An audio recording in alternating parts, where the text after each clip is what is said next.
सभी को जय हिंद दोस्तों। आप सभी का हार्दिक स्वागत है इंडिया स्ट्रॉन्ग रिएक्शंस पे। आशा करता हूँ कि आप सभी लोग बहुत अच्छे होंगे। तो आज हम आपके लिए एक मजेदार वीडियो लेकर आए जिसमें आप देखेंगे भारत को लेकर आरजू काज़मी और चीमा के बीच में हुई एक तगड़ी बहस। तो ये वीडियो काफी इंटरेस्टिंग होगी, आपको बहुत कुछ जानने को मिलेगा और मजा आएगा। और ये वीडियो का सेकंड पार्ट है। फर्स्ट पार्ट ऑलरेडी हम आपके लिए चैनल पर डाल चुके हैं, जिसे आप लोगों ने बहुत ज्यादा प्यार दिया था थ्रू मैसेजेस और कमेंट्स। तो इसे भी अंत तक देखें और चैनल पे नहीं है तो चैनल को सब्सक्राइब कर दें, ताकि हम आपके लिए इंपॉर्टेंट और इंटरेस्टिंग वीडियोस लाते रहें। तो चलिए पहले ये वीडियो देखते हैं और अंत में इसके बारे में बात करेंगे। जय हिंद, जय भारत। बता दें, जो मैं चीज आपसे पूछने लगो ना, आपको वो अगर आप कर लेना, यही तो प्रॉब्लम है आप लोगों का। आपको पता ही नहीं है यूएन सिक्योरिटी काउंसिल रेजोल्यूशन 1267 1373 जिसके तहत उसको इंप्लीकेट किया है, जाके पढ़े उसके ऊपर क्या चार्जेस हैं। आपको पता ही कुछ नहीं है, आप बार बार पूछ रही है किसके तहत किया है। और दूसरी बात, डू यू नो मैंने कहा टेररिज्म पे किया गया है ना उसको, तो सही या कहीं बैंक में डकैती करता पकड़ा गया था, क्या कर रहा था? कच्चे का डाकू था क्या? कच्चे के डाकुओं को चला रहा था। जाहिर है टेररिज्म के ऊपर दिया है ना सर उसको, तो वो टेररिज्म कहाँ कर रहा था? मैं तो ये पूछ रही हूँ सर, आप बहुत काबिल आदमी है, मुझे कुछ आता नहीं। मैं तो आपसे पूछ रही हूँ कि उसको किस बात पे, उस मासूम से इंसान को जो कि बिल्कुल जिसे कहते हैं ना एकदम सीधा साधा भोला भाला आदमी, उसके चेहरे से नूर टपक टपक के गिरा होता है नीचे।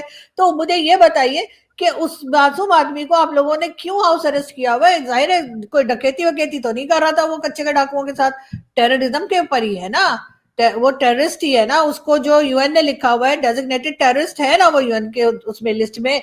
तो फिर बताइए ना कि उसने वो टेररिज्म कहाँ की है, मुझे वो जगह बता दीजिए, क्योंकि वो कहीं लिखा हुआ नहीं है। आपको पता है पाकिस्तान में कानून है राइट टू इंफॉर्मेशन। आपको चाहिए सिंपली एक एप्लीकेशन लिखें। अगर आप यूएन सिक्योरिटी काउंसिल रेजोल्यूशन 1373 1216 67 नहीं पढ़ सकती, अंग्रेजी का मसला है आपका, और आपको पता है, जाके सिंपल लिखें राइट टू इंफॉर्मेशन कानून है, और जाके इंटीरियर मिनिस्ट्री या जस्टिस डिपार्टमेंट वो चेक कर लें। आप लोग जर्नलिस्ट हैं, आपको ज्यादा बेहतर पता चल जाएगा। आप जाके पूछ सकती हैं कि ये बंदे को किस कानून के तहत सजा दी गई है, और आपको वहां से जवाब मिल जाएगा। अगर आप वो नहीं कर सकती तो आप जो सिक्योरिटी काउंसिल रेजोल्यूशन है उनके तहत, जिनके तहत उसको सजा दी सर गई उसको है, डेजिग्नेटेड टेररिस्ट क्यों बोला है? उसको साइंटिस्ट क्यों नहीं बोला? उसको आपकी तरह डॉक्टर हाफिज सईद क्यों नहीं बोलते? बताइए ना। मैं एक बात बताऊं फ्रैंकली, अगर तो कन्वर्सेशन का, अगर आपने वाकई सोल्यूशन निकालना हो तो फिर ठीक है। अगर आपने थिएटर लगाना हो और आपके पास आर्गुमेंट ना हो, लॉजिक ना हो, मैं आपसे क्या कह रहा हूं सर, मैं आपसे क्या कह रही हूँ, मैं लॉजिकली बात कर रही हूँ सर। आप अजीब आदमी है। आप जो है वो अपने गेस्ट की हर बात को रिजेक्ट कर देते हैं, और साथ ही आप ये बता देते हैं कि ये तो पढ़े लिखे नहीं है, इनको तो कुछ पढ़ना नहीं आता, इनको तो ना कोई जबान आती है ना कुछ, इन्होंने किताब देखी है। सर किताबें तो मैंने बहुत देखी हैं, और आपके पीछे इतनी किताबें ना सर, मैं अक्सर देखती हूँ। लेकिन मुझे ये बताइए कि छोड़ दीजिए, आप जरा टची हो जाते हैं हाफिज सईद पे, कोई और बात कीजिए। मैं सिंपली एक जो आपको मैं बात बताना चाहता हूं, यूएन सिक्योरिटी काउंसिल रेजोल्यूशन पढ़ लें, आपकी जिंदगी आसान हो जाएगी। अच्छा। उसको क्यों सजा मिलेगी, ताकि आप अभी आप जाएं, जाके गूगल कर लें इस शो के बाद। सर मुझे इतना भी पता है कि उसको डेजिग्नेटेड टेररिस्ट भी लिखा हुआ है यूएन ने। तो मुझे जो है वो आप ये ना बताइए कि वो बेचारा एक क्या कर रहा था, वो क्या मतलब किस चीज के ऊपर कोई एटम बम बना रहा था वो, जिसपे उसको पकड़ लिया।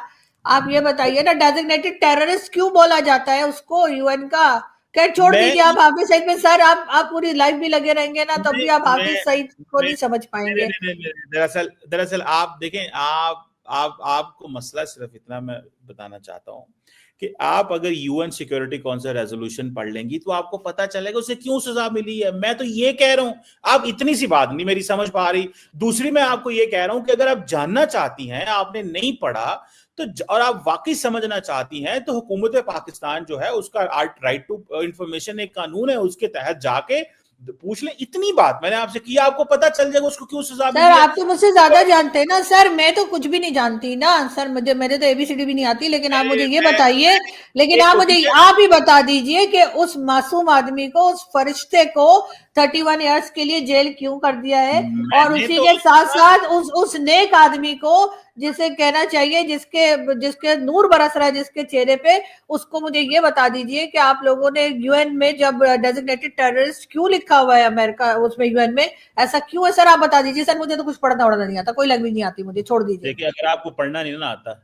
तो मैं अनपढ़ सुनना आता है सर, आप बता दीजिए, आप तो पढ़े लिखे आदमी है, मुझे बताइए उसको उसको उसको यूएन में उसको यूएन में सर डेजिग्नेटेड टेररिस्ट क्यों लिखा हुआ है, ये बताइए। और आप लोगों ने उसको 31 ईयर्स की जेल क्यों दी है सर? मुझे बता दीजिए, मुझे कुछ पढ़ना नहीं आता, ना मुझे हिंदी, इंग्लिश, उर्दू, पर्शियन कुछ पढ़ना नहीं आता। मैं देखिए, आपने मुझे लास्ट टाइम बताया था आपने मास्टर्स किया हुआ है, ठीक है, तो बिल्कुल, आपने हाँ। मतलब पढ़े लिखे हैं, अनपढ़ों से तो मैं बात ही नहीं करता। तो आपने खुद बताया कि आप पढ़ी लिखी हैं, मुझे लास्ट टाइम आपने मुझे बताया था। नहीं तो सर, अब आप फिर आपके सामने सर मैं कुछ भी नहीं सर, आपके चरण का है मैं। लेकिन सर मुझे ये बताइए सर कि प्लीज आप मुझे बताइए ना कि हाफिज सईद का नाम यहाँ क्यों लिखा हुआ है, और उसको 31 ईयर्स की जो जेल दी है, तो सर स्टडी करें ना। नहीं सर आप बताइए सर पढ़ाई नहीं जाता मुझे सर, जब मैं पढ़ती हूँ मुझे नींद आ जाती है, तो सर आप बता दीजिए। देखिए, मैं तो सिर्फ कहता हूँ जाके, मैंने तो 2 आपको तरीके बता दिए, आपको पता चल जाएगा। मैंने कहा हमें बताएं तो सही ना, आपको चाहिए, you have a case to present ना, तो आप जाएं उसको पढ़ें और मुझे बता दें। और सर इसी तरीके से सर अब बात उधर ही फिर चली जाती है कि और कई बार भारत ने अजमल का साहब और किसका कहा, मुझे कोई ये ना समझे कि मैं कोई बहुत भारत से हमदर्दी रखती हूँ या मैं कोई भारत की साइड ले रही हूँ। मैं अपनी कंट्री की साइड ले रही हूँ भाई, मुझे अच्छा लगता है कि मेरी कंट्री को हर दूसरे दिन वो टेररिस्तान तो कभी क्या बोलते हैं, और फिर यहाँ से वो उसामा बिन लादेन से लेकर और हाफिज सईद तक सारे के सारे यहीं से बरामद होते हैं, ऐसी क्या बात है? तो सर वो नहीं होना चाहिए, ताकि अपनी कंट्री के बारे में कुछ सोचें कि यहाँ से भी कोई आईटी एक्सपर्ट्स निकले, यहाँ से भी कोई पायलट्स निकले। अब देखें उनके जो पायलट जिनकी अभी प्लेन क्रैश हुआ है उधर दुबई में जो एयर शो के दौरान, मुझे इंतहा का अफसोस हुआ है सर।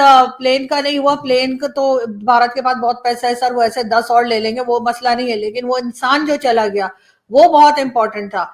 और उनके लिए मेरा ख्याल है हमारे मीडिया और हमारे कई लोग जो है सोशल मीडिया पे जो बदतमीजी कर रहे हैं, मेरा ख्याल है उनको शर्म आनी चाहिए इस किस्म की बातें करते हुए, इस किस्म की चीजें लिखते हुए जो वो उनके बारे में लिख रहे हैं। मैं सबको नहीं कह रही, बहुत से पाकिस्तानियों ने अच्छा भी लिखा है, बहुत से पाकिस्तानियों ने उनके लिए दुआएं भी लिखी हैं और बहुत कुछ है, लेकिन कई लोग जो कि प्रोमिनेंट तरीके से मीडिया में दिखाई देते हैं, उन्होंने कई जगह अपनी बकवास और अपनी असलियत दिखाई है जो नहीं दिखानी चाहिए थी।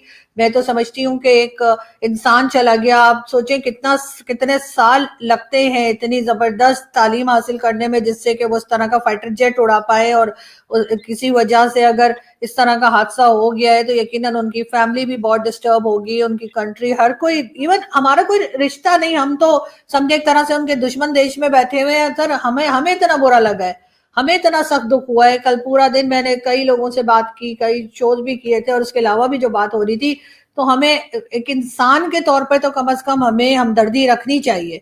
और मेरा ख्याल है कि हमेशा हिंदुस्तान जो है वो इनके जो सियाल शायद उनका नाम था, इनके ऊपर हमेशा जो विंग कमांडर थे उनके ऊपर हमेशा जो है भारत प्राउड फील करेगा, और मैं यही दुआ करती हूँ कि उनकी फैमिली को ऊपर वाला जो है वो सब्र दे।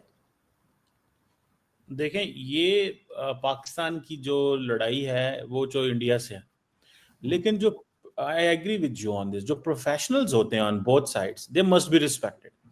मैंने कई दफा ये कहा है, मैंने कहा जी हमारी लड़ाई जो है वो इंडिया से है, इंडियन वो जो एक हमारा है वो रहेगा, वो कभी खत्म नहीं होगा।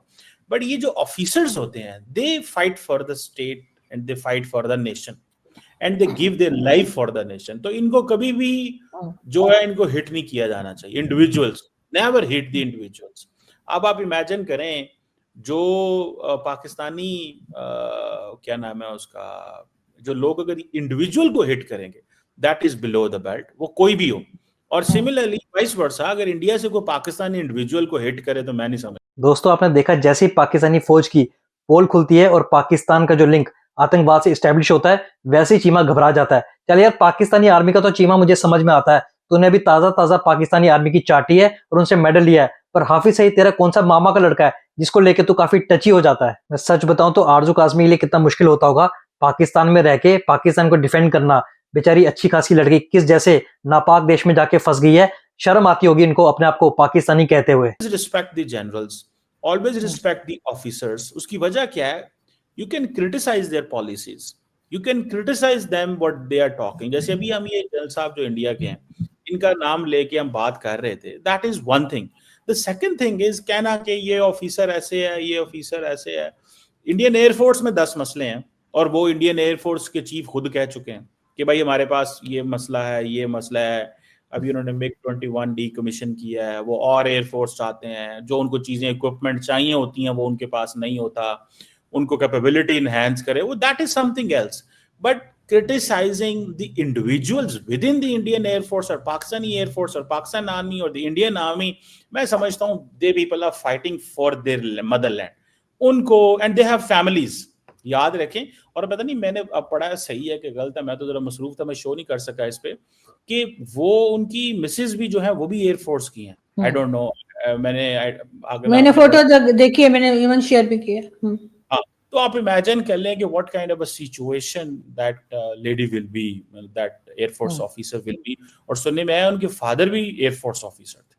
सो आप इमेजिन कर लें कि वो किस तरह की सिचुएशन में होंगे, कि उनकी क्या कंडीशन होंगी, कि वो एक लेगेसी थी कि उसका बाप, उसका उनकी वाइफ या उनके वो सारे खानदान के अंदर एक था. तो सिमिलरली हमारे भी ऐसे ही होता है यार. ये तो कभी भी नहीं होना चाहिए कि बिल्कुल. लेकिन हमारे यहाँ से कई लोगों ने काफी बदतमीजी की, जिसका बहुत अफसोस है. बड़े वेल नोन किस्म के, ऐसे नहीं कि वो ठीक है फेक भी होंगे, लेकिन वेल नोन किस्म के. मेरे ख्याल ऐसा नहीं होना चाहिए. और थोड़ी सी इंसानियत जो है वो जरूर दिखानी चाहिए हम लोगों को. और वैसे मैं तो उस वक्त टीवी शो में थी जिस वक्त ये हादसा हुआ है. लड़ाई इतनी ज्यादा हो गई है और प्रॉब्लम ये है कि इंडियन साइड भी पाकिस्तानी जनरल्स को इतना ज्यादा बुरा भला कहते हैं कि नाउ थिंग्स हैव गॉन, मतलब वो जैसे कहते हैं ना, कोई वो नहीं रह गए, कोई वैल्यूज नहीं रह गई. तो ये अब इसमें भी चीजें फिट सेट करनी होती हैं. कहीं ऐसे बड़े सीनियर जर्नलिस्ट हैं इंडिया की तरफ से जो पाकिस्तानी सीनियर जनरल्स को बहुत इन अ डिसरिस्पेक्टफुल वे बुलाते हैं, ठीक है, which is not good. And similarly Indian Army जो है वो they are doing service to the Indian army को आप कुछ भी कहें सर, लेकिन इंडियन आर्मी के ऊपर कभी भी करप्शन और इस तरह से बिजनेस चलाने के और इस तरह से गवर्नमेंट में घुसने के, सिविलियन गवर्नमेंट को लाने ले जाने का इल्जाम नहीं लगा जो हमारी मिलिट्री एस्टेब्लिशमेंट पर है कि गवर्नमेंट लाते ले जाते हैं. इमरान खान को जेल कर दी तो कभी भुट्टो को फांसी लगा दी. तो सर ये चीजें जो है ना, ये हमारी मिलिट्री एस्टेब्लिशमेंट में नहीं है. और अगर ये अपने आप को ठीक कर लेंगे तो कल को मतलब इज्जत कमाई जाती है सर. इज्जत जबरदस्ती किसी से नहीं ली जा सकती.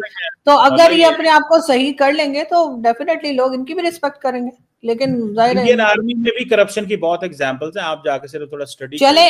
करप्शन मैं मान जाती हूँ, लेकिन उनमें गवर्नमेंट तो नहीं ले जा रहे ना सर. वो उनके सिविलियंस के हर चीज में तो नहीं घुसे हुए, बिजनेस भी नहीं चला. हिमा यार कुछ तो शर्म किया कर, कम से कम बात को एक्सेप्ट तो किया कर, और जो तुम्हारे गेस्ट आए हैं उसको बोलने तो दिया कर.